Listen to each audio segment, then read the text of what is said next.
E aí galera do nono ano, professor Jair chegando para mais uma aula e hoje filosofia. Lembra daquela palavra que nós estudamos na última aula, neoliberalismo? Pois é, nós estamos de volta e hoje nós vamos falar um pouco sobre neoliberalismo e vamos falar sobre liberalismo também, né? Esses dois momentos que nós trouxemos no último encontro. Então é interessante que você fique atento. O nosso primeiro momento, correção da atividade, e o segundo momento, essa discussão. Nós vamos trazer hoje alguns nomes importantes que estiveram à frente desses movimentos. Então fica atento, nós iniciamos mais uma vez com a imagem do Banco Central, que é localizado na Avenida Paulista, São Paulo. O BCB é a instituição responsável pela fiscalização de todos os bancos e instituições financeiras do país.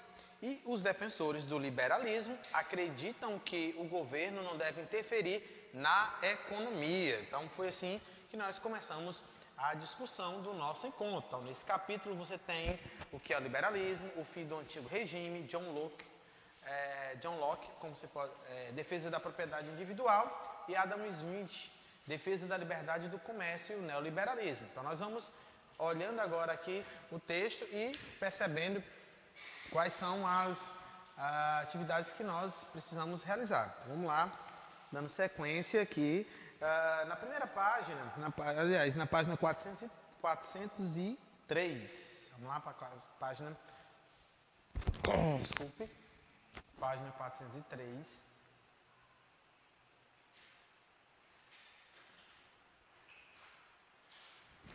Na página 403,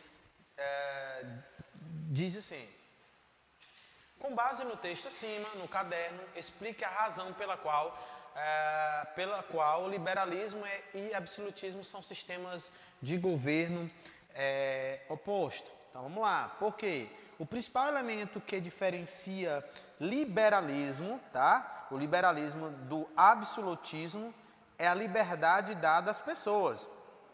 No absolutismo, o monarca tem plenos poderes sobre a vida de cada indivíduo e legisla sobre ele respeitando unicamente a própria vontade. Já no liberalismo, o governo depende da participação popular das decisões e legislações. Então, existe sim diferença entre o liberalismo e o absolutismo e são importantes para que você possamos perceber.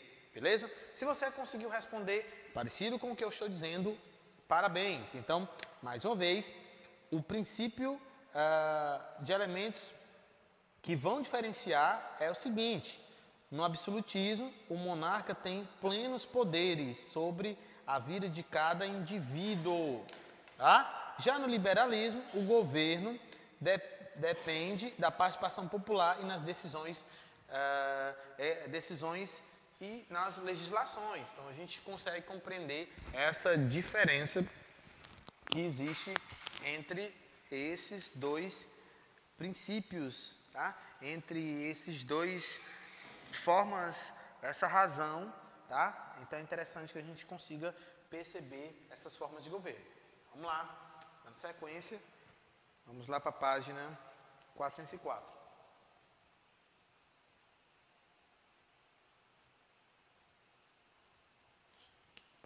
Vamos lá.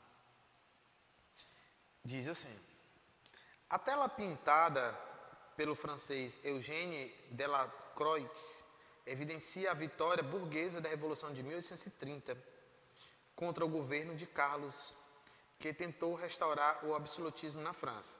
Pesquise e responda.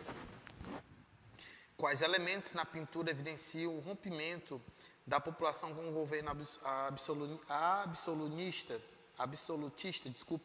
de forma a pintura se relaciona com a corrente liberal? Então a pergunta, repetindo, vamos lá. Quais elementos na pintura evidenciam o rompimento da população com o governo absolutista? De que forma a pintura se relaciona com a corrente liberal? Então você tem aí uma pergunta que está justamente baseada, né, dentro dessa perspectiva. Então, quando a gente coloca essa relação, poderíamos atentar aí que há um rompimento, né, no que diz respeito com o único poder, né, com o único mandatário, e passa a ter uma divisão. Então, é sobre isso que se fala nessa primeira questão. Tá? Mais à frente a gente vai conseguir encontrar algumas relações que falam sobre, de fato, esse Estado, que presenciam a questão do liberalismo, né? E essa fonte total que tem dessa relação entre sistemas de governo. Então agora nós vamos para o próximo momento, na página 405. Na página 405, Adam Smith. Um dos mais importantes economistas que o mundo já conheceu, Adam Smith é considerado o pai da economia moderna. Foi professor na Universidade de Edimburgo e na Universidade de Glasgow e conheceu personalidades como Homer e outros iluministas. São importantes obras de sua autoria: a Teoria dos Sentimentos Morais, A Riqueza das Nações e ensaios sobre temas filosóficos. Diferente de Locke, Adam Smith não toma por início uma discussão política. A observação que ele faz do homem e da sociedade tem objetivos econômicos. Por exemplo, a ideia dele inicia-se com o entendimento de que as pessoas agem motivadas tanto por benevolência como por interesse próprio, que seria o aspecto mais forte para Smith. Outro ponto importante de que o ser humano é o único animal que barganha. De fato, nós dependemos um dos outros. As relações humanas se estabelecem por meio de um trato entre as pessoas, visando atender aos interesses próprios dos envolvidos. Então vamos entender qual era o pensamento dele, né? Sintetizado da seguinte maneira: o interesse próprio, o grande motivador do ser humano. Então ele disse que o primeiro momento é esse, é o interesse próprio. Cada um de nós temos um interesse próprio, tá? O grande motivador do ser humano. Depois, ele vai dizer que, eventualmente, não conseguimos suprir nossas necessidades sozinhos. Então, é difícil. E aí ele vai o quê? Dependemos de outras pessoas para nos ajudar. E quando nós dependemos dessas pessoas, estabelecemos com elas relações de troca que devem favorecer ambos. Aqui no caso, eu já não estou mais só, aqui eu tenho eu e outra pessoa. Então, existe aqui uma relação, né? Do primeiro, tá? E um segundo. Há uma relação. A troca é uma atividade primordial humana. Então, ele quer dizer que ninguém está sozinho, mesmo eu e você sendo movidos ou motivados por um interesse próprio, tá? Ele vai dizer que mesmo nessa necessidade, eventualmente nós não vamos conseguir realizar coisas sozinhos. As nossas necessidades, as nossas vontades. Nós precisamos depender de uma outra pessoa para nos ajudar. E aí vai se estabelecer um novo elo, né? Um elo das relações da troca que devem ser favorecidas a ambos, não só mais a minha pessoa, mas o outro que está comigo me ajudando. Então a troca é uma atividade primordial e humana. E aí vem o que, para finalizar? O ser humano, assim, é um animal de barganha. O ser humano é um animal de barganha, tá? Então ele vai explicar sobre isso. É interessante que mesmo por essa ideia que ele traz, que o homem é um animal de barganha, mesmo assim nós não conseguimos realizar algo sozinho. Nós precisamos do próximo. E é sobre isso que ele vai explicar, Adam Smith vai explicar, diferente do que nós estávamos acompanhando teorias no início desse livro. Vamos lá, continuando aqui um pouquinho desse texto. Tá? A ideia da barganha permeia o entendimento de Smith sobre o trabalho. Os dois atos estão, na verdade, relacionados. Para ele, as barganhas eliminaram a necessidade de as famílias se tornarem autossuficientes economicamente.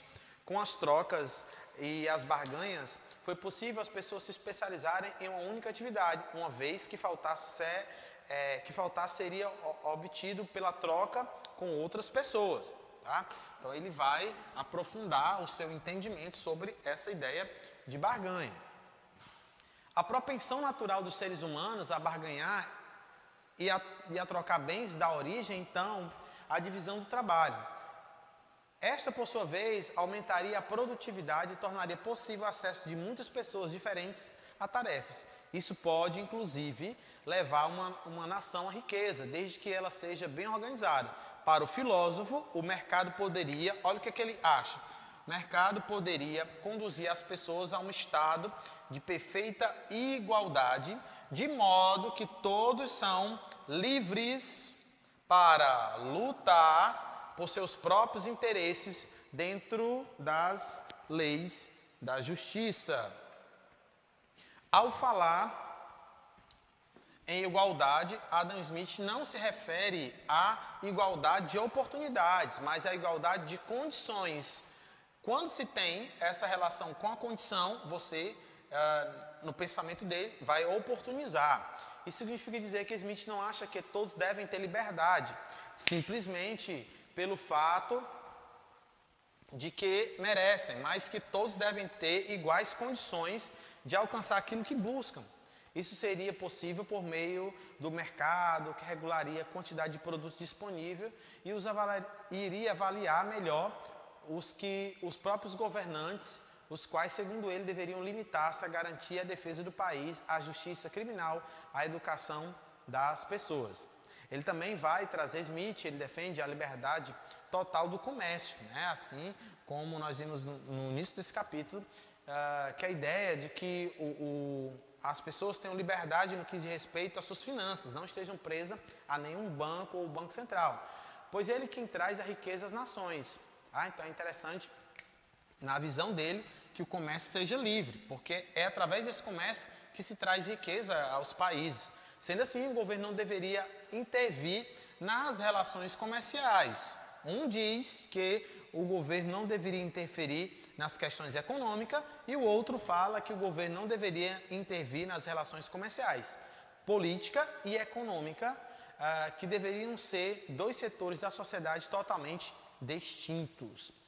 Um não deveria ter relação com o outro, muito menos de dependência. Então essa é justamente a ideia. Então eu termino com uma pergunta para vocês, queridos alunos. O Brasil é um país que oferece igualdade de oportunidade ou igualdade de condições à população?